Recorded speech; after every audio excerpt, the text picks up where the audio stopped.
and let's talk about USA Library and Advanced Searches. My name is Ryan Gaylor, and I'm the Distance Learning Librarian for the University of St. Augustine. And tonight we're going to look at talk about some advanced search strategies. So that came up really close.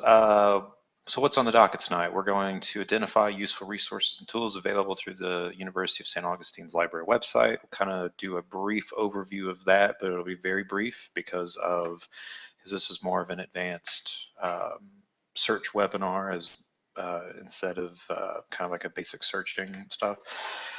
We're going to talk about peer-reviewed and what constitutes as peer-reviewed. We're going to be able to employ the PICO or PICOT as a guide to help you identify keywords. Also discuss some additional advanced search tactics and techniques and things like that. There's not too many, but there definitely is some that will be very useful. And then of course we'll talk a little bit about interlibrary loan, but that'll be fairly brief. All right, so first thing we're going to talk about tonight is not all articles are created equal, which is my little phrase to talk about scholarly articles, peer-reviewed, and refereed articles. Well, right out the box, a lot of people typically, are like, kind of confused by these terms, and it's completely understandable.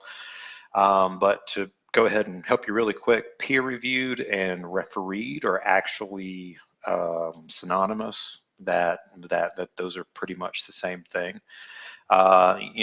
Scholarly articles in Nature are peer-reviewed, but not always. Scholarly articles are research-focused, sure, which is a lot like peer-reviewed articles.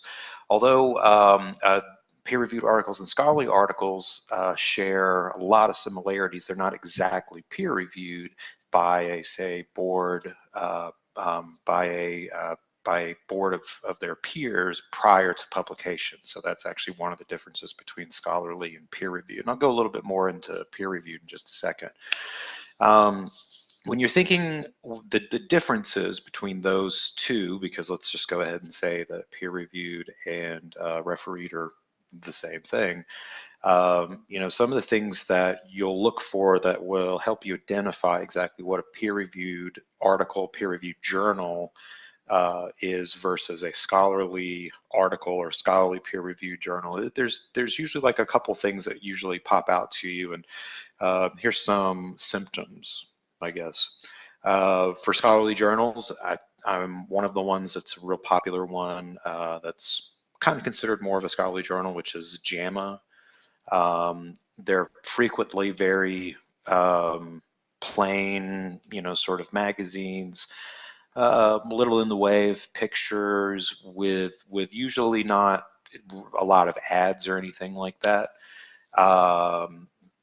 There's another type of publication which is called a trade publication, which one of those would be probably considered like PT in Motion as one of them. For a librarian, like a trade publication would be like the ALA, the ALA magazine that we typically get. Usually trade publications are a little bit more, they look more like a popular magazine. They're a little bit more decorative, glossy, with more images, and yeah, they kind of look a little bit more like a Time magazine or something like that. Peer review journals go kind of give you a little bit more information about peer review. When it comes to scholarly journals, the terms peer reviewed and refereed, as I said, are exactly the same. So the peer review process really is exactly what it says in its name, that before publication, a peer-reviewed, refereed journal or journal articles go through a highly critical and rigorous review process by other scholars in the author's field or specialty.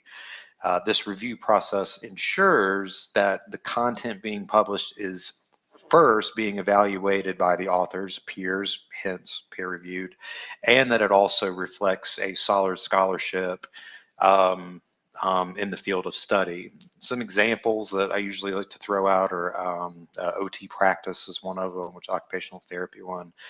New England Journal of Medicine, I kind of compared on one of them, and also physical therapy. The New England Journal of Medicine sort of like kind of has a fine line between a scholarly journal too. I mean, I haven't actually looked in a physical New England Journal magazine in probably about a year, but it has a lot of the familiar symptoms of a peer-reviewed journal, which are extraordinarily text-heavy, and they're written for people in that field, whereas like a scholarly journal would be written for the field, but not necessarily like completely uninclusive or anything like that. Whereas conversely, scholarly journals, although peer-reviewed journals are scholarly in nature, as I said, scholarly journals are not exactly peer-reviewed. Scholarly journals are very much research-focused. They report on the results of original research and experimentation, and they are heavily cited in the form of using different things like footnotes, bibliographies, and written by and addressed to experts in the discipline, like i.e. if it's a physical therapy one, to other physical therapists, or if it's one that's for orthopedics surgeons, it's for orthopedic surgeons. However, whereas peer-reviewed journals require a strict peer approval board process where it goes through a very strenuous approval process for publishing, a scholarly journal is not necessarily peer-reviewed, and it only really requires the approval of the editorial board itself. So there isn't necessarily that rigorous process. It is rigorous, but it's not the same as far as the article being shuffled around from a professional to a professional, someone in that field, and then it comes around as published. So those terms are really, really difficult for a lot of students and a lot of faculty and staff as well. And so definitely something to pay attention for, because you will be asked to, to be able to identify peer-reviewed research versus scholarly, et cetera. So definitely something to keep in mind. I'm going to change gears really quick and talk about choosing search terms, which is, the basis of the searching process.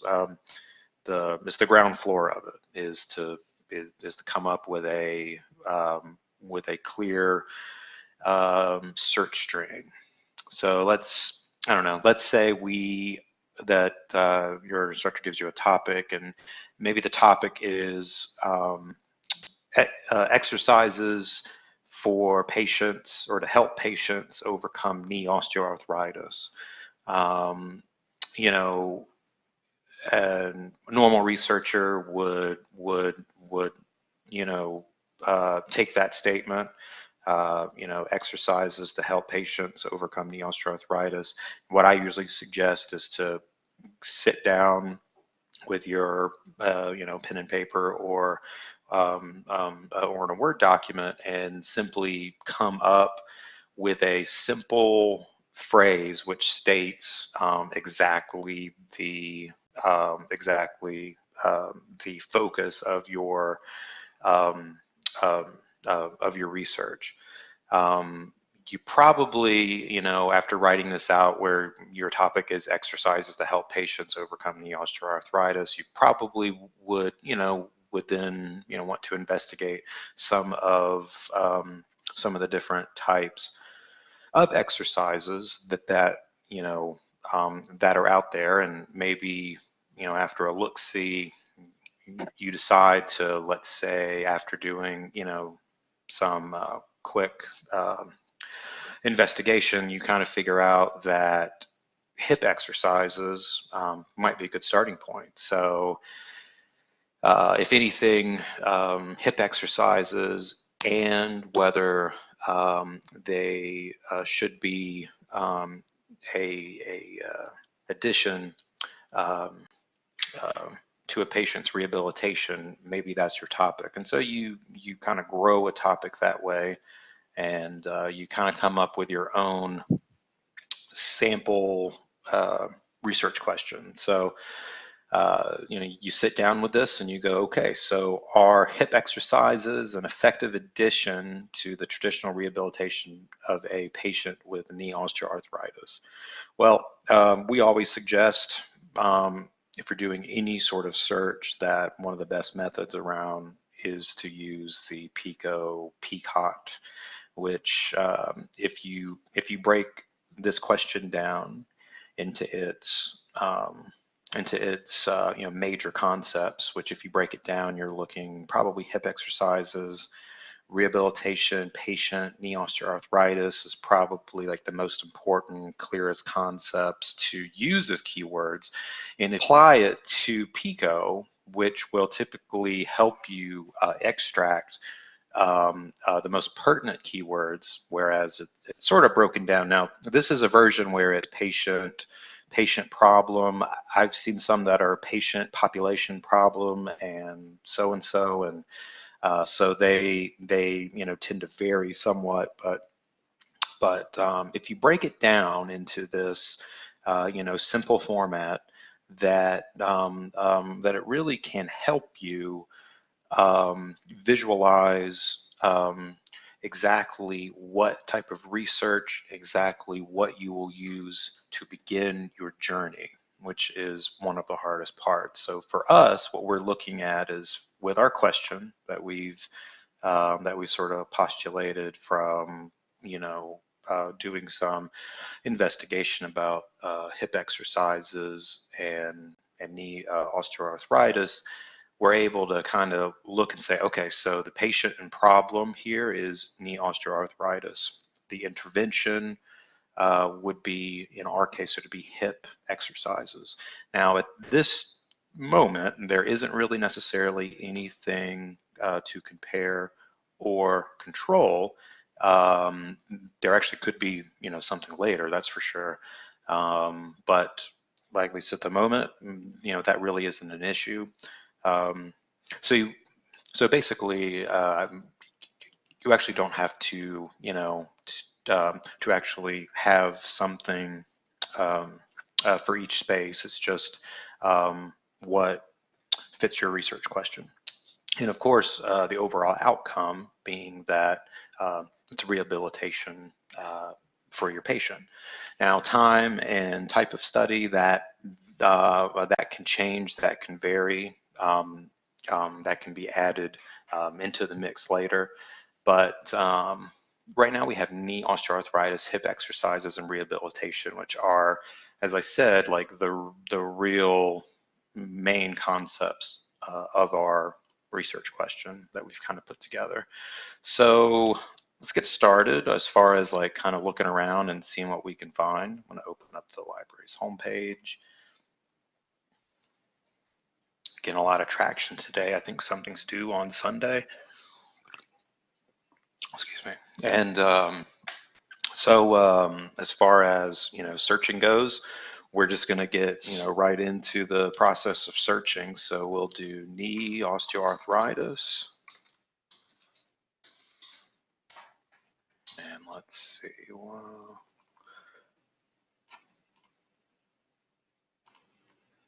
And we'll do knee osteoarthritis exercises.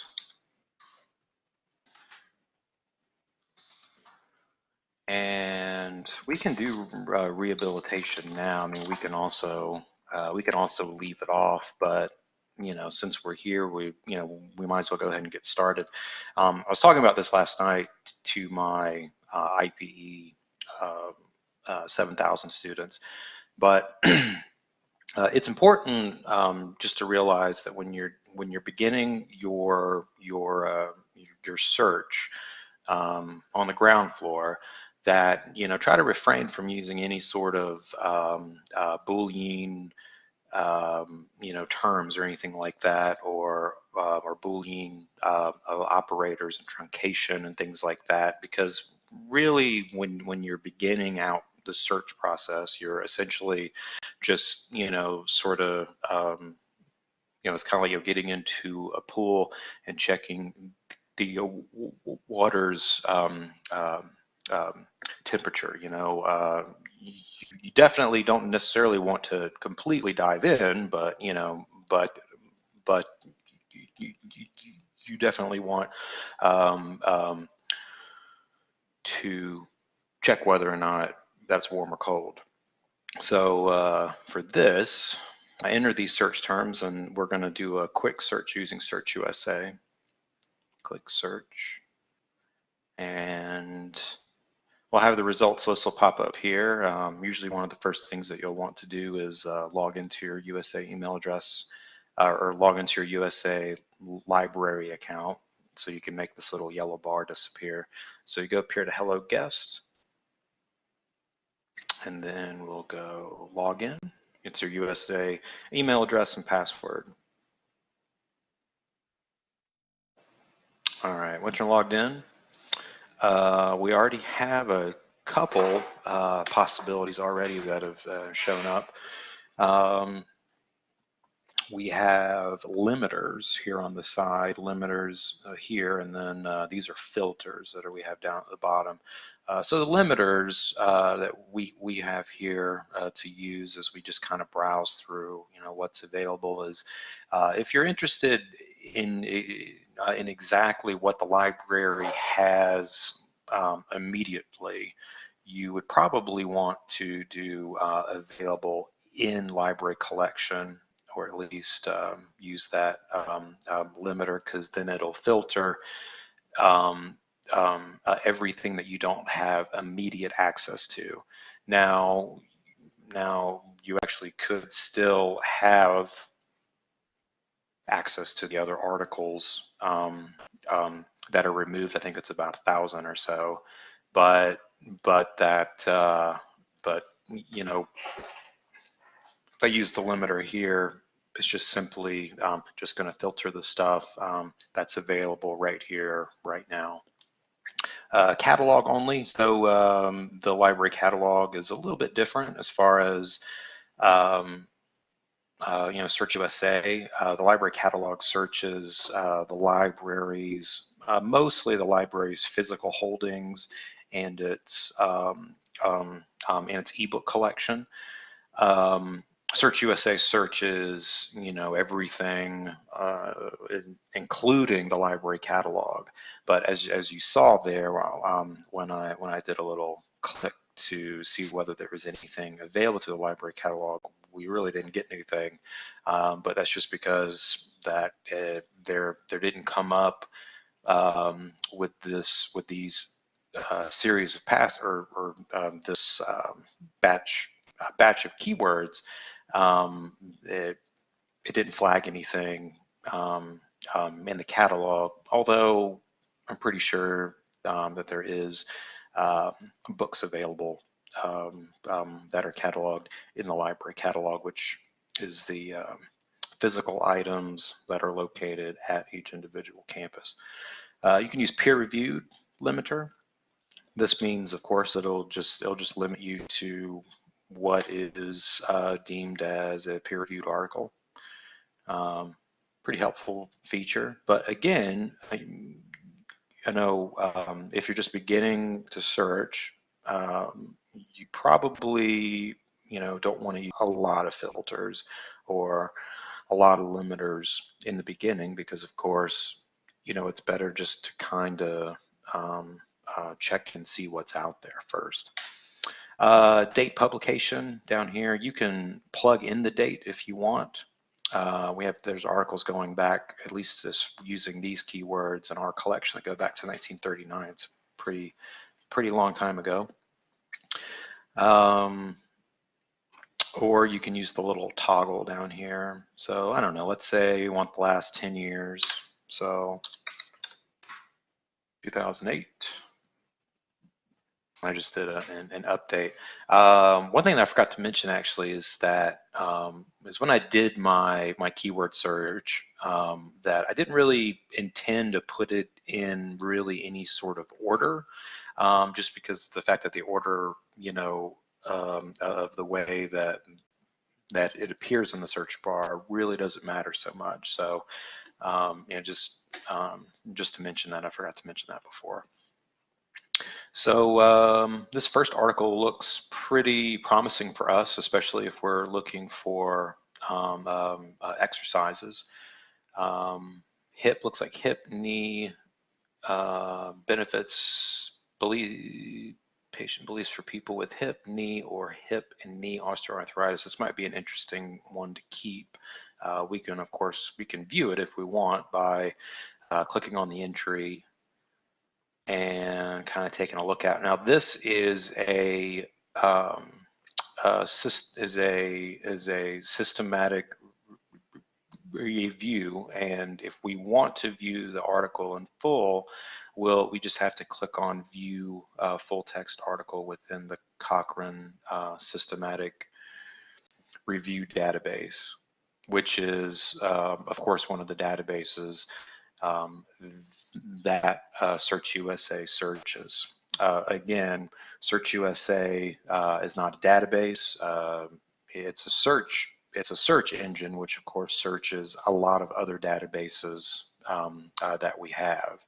So it's a little bit, it's and SearchUSA searches a lot. So this might be something that would be worth, taking a look at, maybe later. Looks like a pretty good article though, or a systematic review, which the systematic reviews can be pretty crazy. Some of them can be really, really long, but yeah, so that's always a good possibility there. We can go back out. Still seeing some pretty good stuff. Take a look at this. And that looks pretty interesting too. So yeah, just kind of doing a quick browse. I'll point out source types, which is located here. So you'll see as you're scrolling down through the results that you have these little icons. I'm still not exactly sure what this one is supposed to be. It's the one for systematic review, and I know it's like a combination of summaries, large manuscript, and article, but it always looks strange to me. I don't know why. You have academic journal, periodical, academic journal. You'll probably see the more we go down one for books as well and for ebooks, but that's really what source type is exactly what it says, is that it's it's the origin of the article. So if it comes from like an academic journal, and if say you only wanted to view academic journals, you could click on that and click update, and it would, drop the search results a bit. But if you didn't want to do that and you just wanted to keep it open, because really when you look at it, academic journals, out of the 7,508 or 508 that you have, a good 5,800 of the articles pulled for this are coming from academic journals. So I mean, you're kind of already there. As you see, there's ones for books as well, because there's probably book chapters that were searched as well. Ebooks you'll also see there too, dissertations and theses as well. I'm just going to update it so we keep all results. Next thing I like to point out is the subject filter, and I love the subject filter.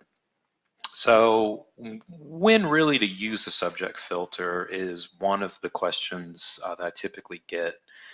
The subject filter, I do like a quick summary of that. The subject filter is basically, it's the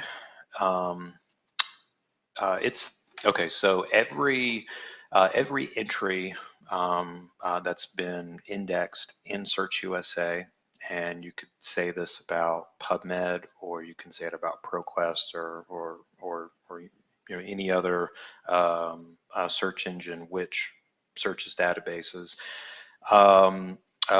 Every item, articles, books, they are all assigned tags, subject tags, and really, like, these tags are assigned to these information packages just to make them easier to find. So if you're doing a keyword search, like the one we did for knee osteoarthritis, hip exercises, and rehabilitation, the keywords, what it is that it's identifying everywhere where knee and hip and knee, hip, and knee osteoarthritis show up in a title in the subject field, which this is the subject field right here. And the subject field is really the controlled vocabulary, it's the language of the database that pretty much, or the actual indexer says that out of all the articles, the one that you chose with the keywords, since it has the most subject keywords, and this is probably one of the better articles for you. Now, my favorite thing about using the subject filter is that it really, like, directs your searches in a much more assertive way. Instead of doing a simple keyword search, when to employ the subject search subject filter is usually when you're scrolling through the results, whether you're in ProQuest or whether you're in PubMed or pretty much any other type of database. When you're scrolling through and you're not necessarily, sort of matches up with the keywords, but the article itself is not exactly about knee osteoarthritis, hip exercise, and rehabilitation. And so that's where the subject filter really helps you, is because it says, okay, so this is what you want. I've got the appropriate terms. Here they are. This will make our search a lot easier. So what you do with the subject filter is you basically open it up, click by clicking on subject, and you go show more. And so you kind of start to think about your topic a little bit more, and you're going, okay, so knee exercise or hip exercises, knee osteoarthritis, rehabilitation, and we're talking about exercises. So if we're thinking about that, we're definitely going to probably pick as a subject physical therapy, because what it's going to do is it's going to take our keywords, hip exercises, knee osteoarthritis, and rehabilitation, and then it's going to apply those keyword terms to physical therapy articles that have been assigned the subject tag of physical therapy. So that basically targets this search or hones it into a certain direction, which is really what I like about the subject field. Now, when to employ the subject field, that I like to tell people is usually when you're a little farther in, but this is just for for an example. Also, what you can do with the subject filter is that you can filter out the actual types of studies that you want. So if you're looking for something that's more of a quantitative study, anything that is about data analysis or stats is definitely going to be something that you're going to be interested in. So let's go ahead and assume that we're going to look for something that's quantitative, which of course quantitative is more of like a number studies, things like that. So rehabilitation is definitely one we'll talk about. Exercise, also muscle strength was part of it. Osteoarthritis, the knee. Now note that I didn't do osteoarthritis as a general subject term, and really I was afraid to do that because of the fact that we would bring up a lot of results for maybe hip. instead of knee. So it's kind of why I was, waiting for this heading right here. Maybe not some of these. If your aim for the research has something to do maybe with range of motion of joints, maybe we'll select that as well. Exercise therapy, that's probably one that's going to be important. If there's anything else, muscle contraction,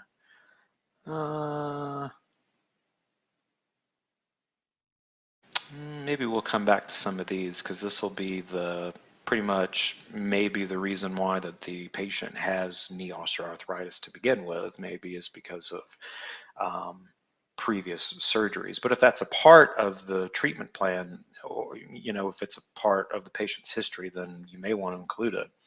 But that's a variable we don't exactly know. Exercise, physical therapy, therapeutic exercise probably. Quality of life, I would say that might be definitely something in the rehabilitation field. So I don't know if we need it or not, because we may be able to kind of include that. Humans, that's an important one, because I'm pretty sure that we're doing a study about humans. See where I said a hip osteoarthritis was going to pop up in there, because it's a major topic as well. And right now that's all we have. So I've check marked a few subjects, and what I'm going to do when I click the update button is it's going to do an additional search with our keywords already.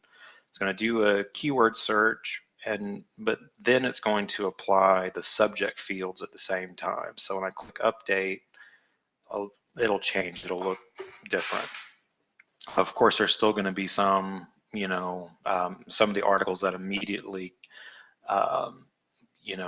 that we found with our keyword search already are going to pop up. But these are probably going to, with the subject filter and your keyword search, these are probably going to be more directly dealing with your topic. So I'll go ahead and say, I know efficiency of rehabilitation programs for improving muscle strength in people with hip or knee osteoarthritis might be something to take a look at. That would be probably a good one. The aquatic exercise for treatment of knee and hip osteoarthritis might be something too.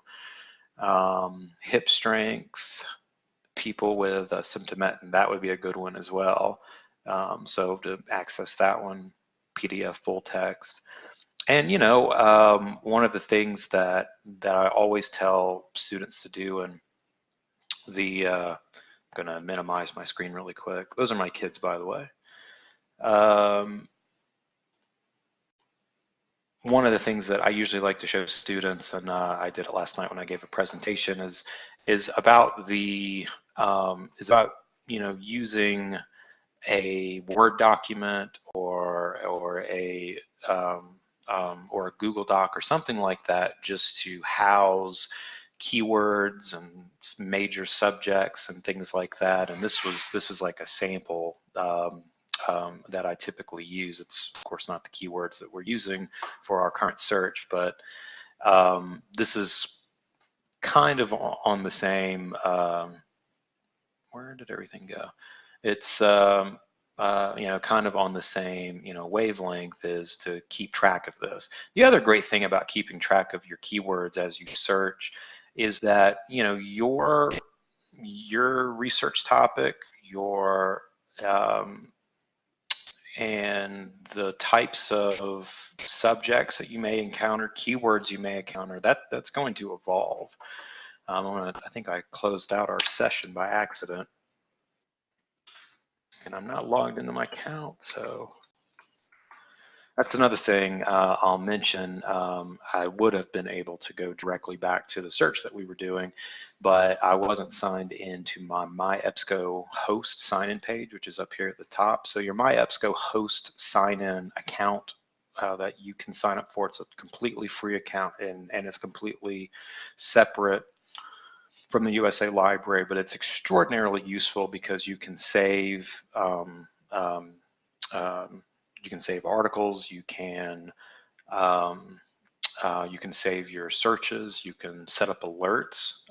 Setting up alerts is basically if you wanted to set up um, uh, Search USA, EBSCO to essentially do searches for you. So if you can set it up to where if you say wanted an article a day or at the end of the week that is about knee osteo um, arthritis as a subject, it would send you articles, each day or each week at the end of the month. And like I said, it's a free account. It's extremely useful. I use it a lot, except for this, last moment. But it's extremely useful. And as I said before, you can save content as you move along. But what I was getting to about the document there that I was showing you, the Word document, is that for searches I definitely like to keep, keyword lists where it's essentially like where if I needed maybe to add a keyword to the search, I can simply, copy and paste it. You see the document right here. I don't know if nursing was a part of it, you could just simply copy and paste it here, and then you can add it to your search, thereafter. So that's definitely one of the definite search tactics, which is really helpful. And it's just a part of being organized as a researcher as well. And it's a very, very tiny thing, but it really helps you because as I said, and I'll say it again, and I'll probably say it a couple more times before webinar's over with, is that the more you search, the more keywords and subjects you will collect. So, and your topic could also very well, change its direction. I don't know. Maybe you would like to focus on female patients, or let's say patients over the age of 60, or something like that. I mean, research is a living process. It changes constantly. So just be aware of that, and it's just like a good pro tip is to definitely keep some type of document just to catalog some of your searches and your keyword usage and stuff. And you can also use the my EBSCO account to do some of that as well. Some of the other filters here are of use. I don't know if the publisher one would be super useful for a lot of people. It can be, I suppose. Publication one is very useful as well. So that's a good publication filter. Let's say you're only looking for articles that are from this journal, Journal of Orthopedic and Sports Physical Therapy. You click on that, and there you go. Those are all articles that are pulled from that journal, Journal of Orthopedic and Sports Physical Therapy. And anytime that you want to say, get rid of a filter or get rid of anything, the little X's that are right here on the side, you just click on that, and then it'll rerun the search again, but it won't include that command. Language filter is also pretty important too. I've seen it happen before, and it's happened to me before as well, to where I'm doing research and I get to the point where I'm reading the title and I'm reading the abstract of the article, and I'm like, man, this is a good article, and I definitely need to check this out. And then I open it up, and all of a sudden I look down and I see the language field, and the language field here says, I don't know, Farsi or Spanish or some other foreign language other than English. Now, sometimes it'll kind of trick you where for some reason there won't be a language field, but you'll see the abstract translated translated into English. And then you'll see the title in brackets, which normally means if the title is in brackets, then that means that there's a high probability that it's an article that's not translated into English, because that's kind of what the brackets mean. Now, a lot of international articles do translate abstracts. A lot of them do. If it's Spanish language, there'll be a Spanish version of the abstract with the full Spanish text, maybe, and then there'll be like an English abstract only. Sometimes it'll be two separate articles, and then sometimes it's just the abstract, or sometimes it's just the abstract and the text, or vice versa. So that's definitely something to keep in mind, is the language filter. Although it doesn't happen very often. It's definitely something to look out for. Geography, that's just a very interesting filter as far as who's doing the most research by nation or country. Content provider is also a good one too, because content provider shows you which databases that SearchUSA is searching. So this would be very useful if I don't know about some of the campus-based programs, but I do know in a course like IPE 7000, that's a post-professional program, that they have an assignment where they have to create a Prisma diagram or something like that, where they actually have to list the databases that they use for their searches. Well, this is a good way to actually identify what you're searching, and at the same time, usually as you're scrolling through, you'll see where, like this one, it says database, and it identifies the database as Sportsdiscus with full text. So that would be the database that you're searching with that search. I spent a lot of time talking about SearchUSA, but I want to take a moment and go talk a little bit about PubMed, which is a wonderful, wonderful resource.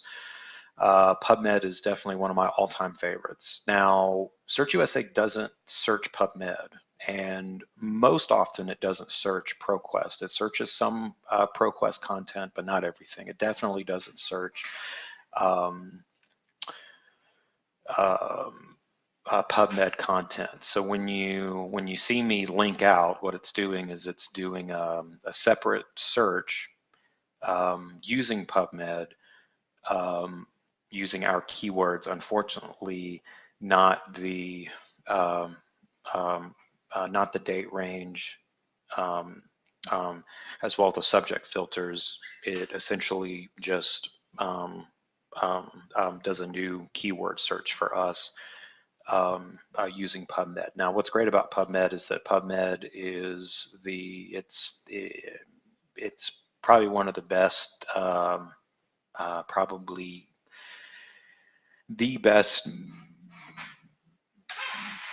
medical research database that's probably out there, and a lot of the content on it is free, which is fantastic. It has upward to 27 million citations. So there's a lot of content, and there's also a lot of free content, which is great as well. Just from our search with these keywords, you can see that just from the keywords in itself, you have 389 that are actually based off of this search, while the University of St. Augustine, out of the 389, has 245. Now, when you link out of SearchUSA to PubMed, it's set up to automatically provide the University of St. Augustine filter.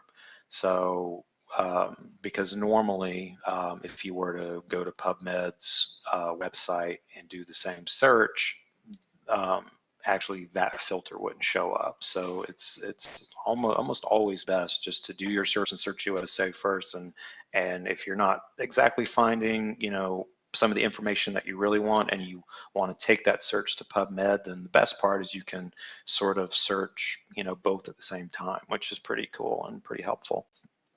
So the content that you'll be finding mostly in PubMed is biomedical research, and everything that's in PubMed is peer reviewed.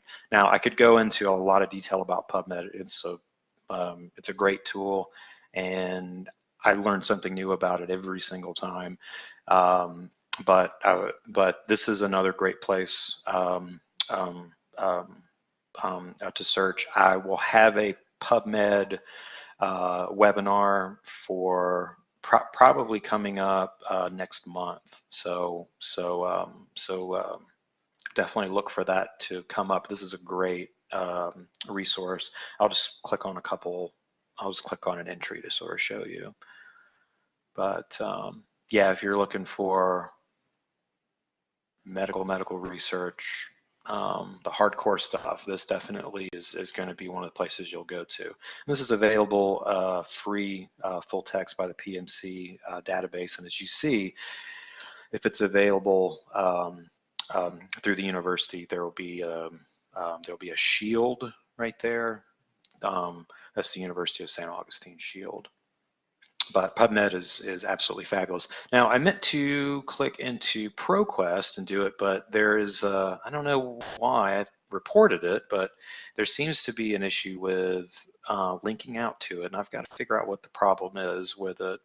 But if we do our keyword search, usually if you link out here to ProQuest, it will do the same search for us again, and who knows, it might do it now. Yep, it sure did. It'll do the keyword search for us. Now, what's the difference between PubMed, ProQuest, and say some of the other databases that we have? Well, ProQuest is more of a general database. ProQuest is a search engine which searches a lot of their databases. And if you click on databases, it'll show you exactly what ProQuest searches. So it'll be, as you can see, it's pretty comprehensive. I mean, there's lots of different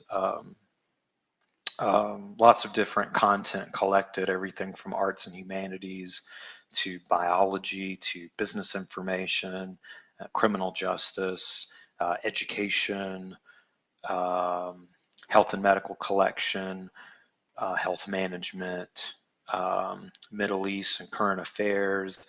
Lots of really interesting stuff in here. So you probably would get a lot of different types of resources. Namely, you will get theses and a lot of dissertations as well, which you'll be able to tell by the icon here, the one with the graduation hat is scholarly journals, and the one with the diploma is the dissertation and theses, which are great sources to use as well. So that's what they look like. These are downloadable as well. So very good stuff to use.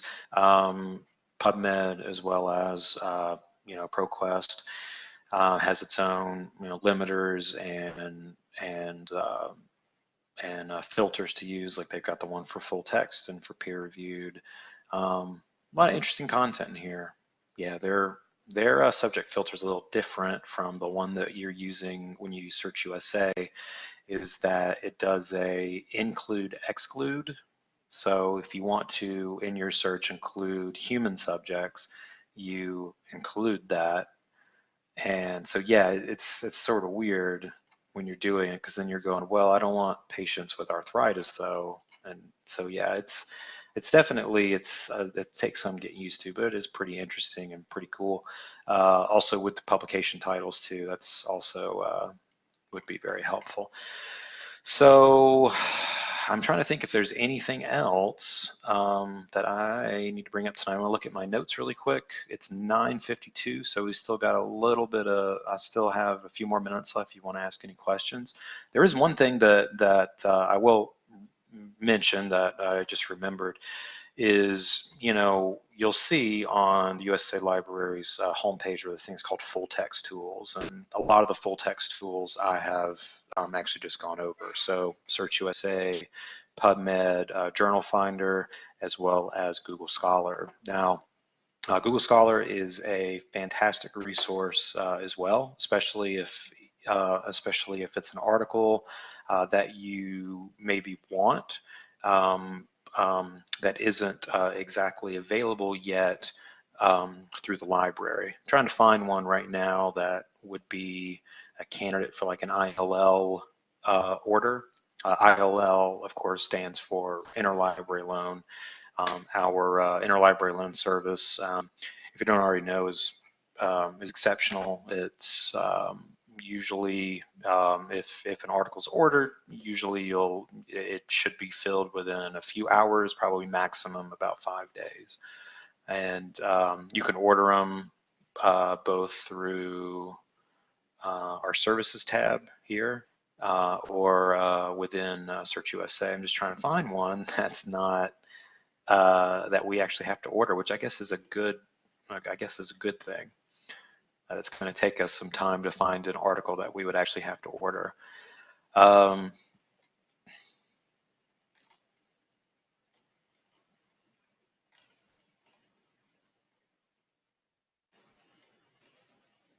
my goodness, this never happens.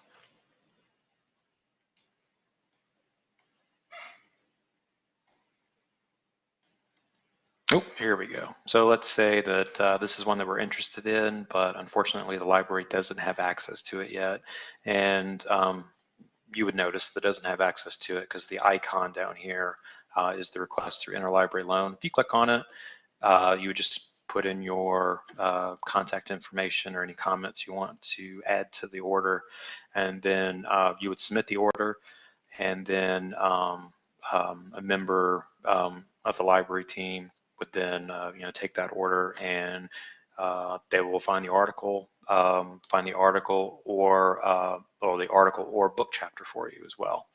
So let's go back to this. So let's say this is an article that you really want, but we don't have it. What I usually like to tell students to do is that if it's just to make sure that it's not accessible, because if you have to request it, there is there's a period of time that you have to wait, whether it's a few minutes or whether it's a few hours or whether it's 5 days. And let's say that it's something that you really need to have access to. Well, I haven't done this to prepare for this search, so there is a high probability that you have to order this article anyway, but I'm going to try.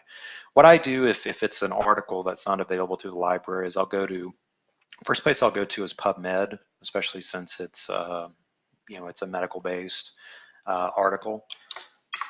And I would just do a search in PubMed to see if it's available and if it's an open access document, which it looks like it is. So that's really good for us. So I can click on the full text link for Elsevier open access, and it should direct us to the open article, which it is. It's open, so you'll see that it's downloadable. So like I was saying, that when you're in Search USA, it says it's not available, but if you copy and paste the title and search it using, PubMed or also Google Scholar too, because basically what Google Scholar will do for you is that it's going to search, it'll search the web,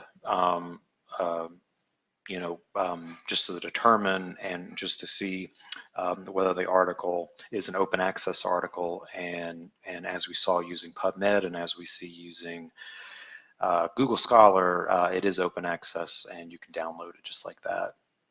Wow, that never happens. It's usually like kind of embarrassing when I do it. So I almost want to find one that is not easy to find, but I think I should probably cash out with that. It's 9:57. I think that is the very end of anything I wanted to talk about as far as advanced search techniques and things like that. Yes, Darlene, do you have a question?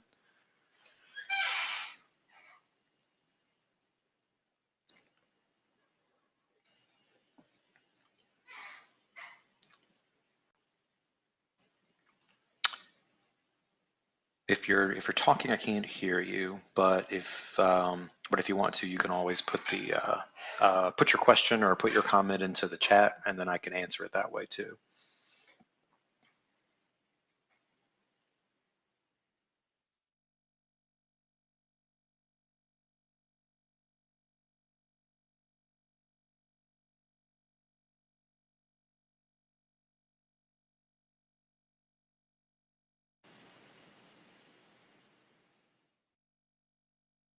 All right. Well, if your microphone working, by all means, ask a question. Yes. You can also enter your question into the chat as well, because I'm not hearing you if you're trying to speak.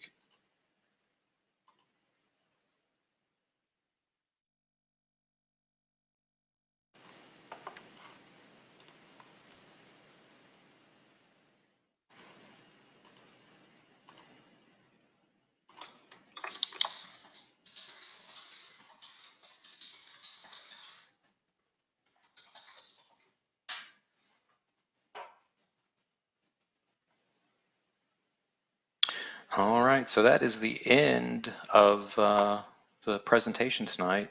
Yes, Darlene, I'm still waiting for your question.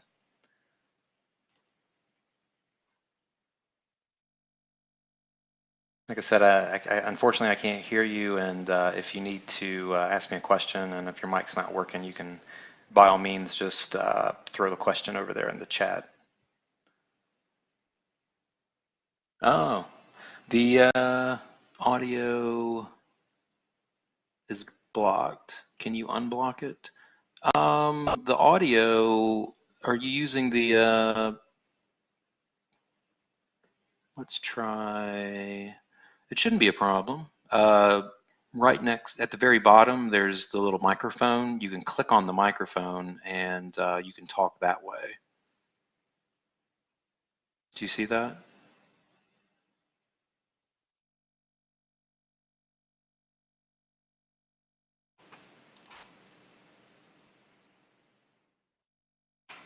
It's right next to the camera. Oh, okay. Well, let me see if I can switch that for you real quick. Thanks for letting me know. I didn't even realize that.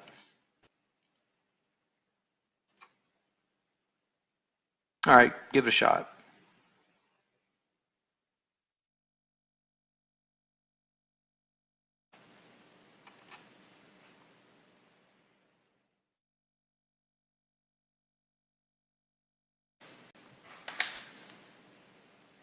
Can you hear me? I sure can. Hey, Ryan. Hey, how's it going? Good. All right. It looks like I'm the only one here on Friday night. Oh, it's okay. No, it's totally fine. I mean, people No, know that it's recorded, so oh, you're not recording anymore, right? I can turn it off for you if you I have don't to turn off want it for possible.